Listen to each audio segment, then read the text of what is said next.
السلام علیکم ویورز، آج کی بات کے ساتھ حاضر خدمت ہوں۔ ارشاد قدرت ہو رہا ہے، اِنَّ اکرماکم عند اللہ اتقاکم، بے شک اللہ کے نزدیک تم میں سب سے زیادہ عزت والا وہ ہے جو سب سے زیادہ متقی ہے۔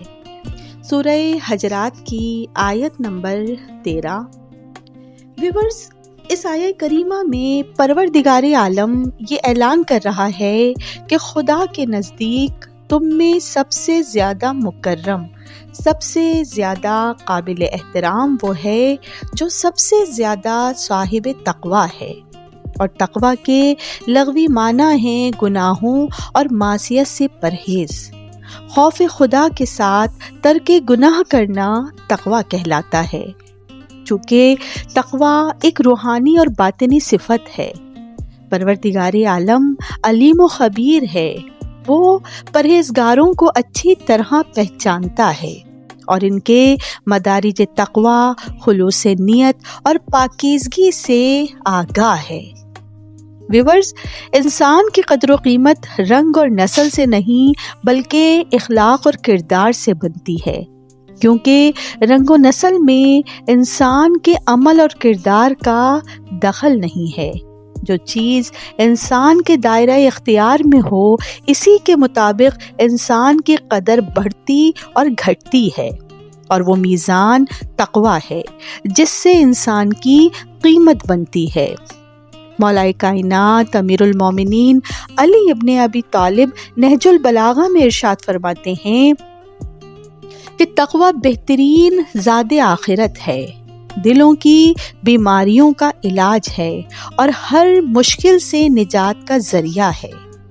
چوتھے امام زین العابدین کا فرمان ہے کہ جو شخص تقوی الہی کو اختیار کرتا ہے، خدا اسے لوگوں سے بے نیاز کر دیتا ہے۔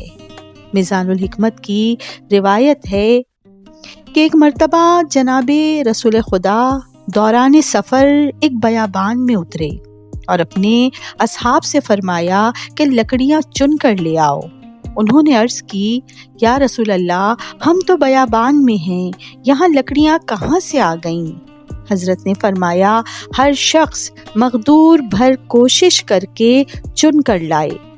چنانچہ اصحاب بہت کوشش اور بسیار کے بعد لکڑیاں چن کر لاتے رہے اور حضرت کے سامنے لکڑیوں کا ایک ڈھیر بن گیا۔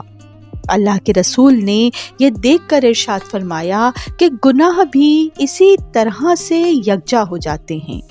آپ نے فرمایا، گناہوں کو حقیر سمجھنے سے بچتے رہو، کیونکہ چھوٹے چھوٹے گناہ آہستہ آہستہ جمع ہو کر بڑے بن جاتے ہیں، اور گناہوں پر اصرار انہیں کبیرہ گناہوں میں تبدیل کر دیتا ہے، دلوں کو مردہ کر دیتا ہے۔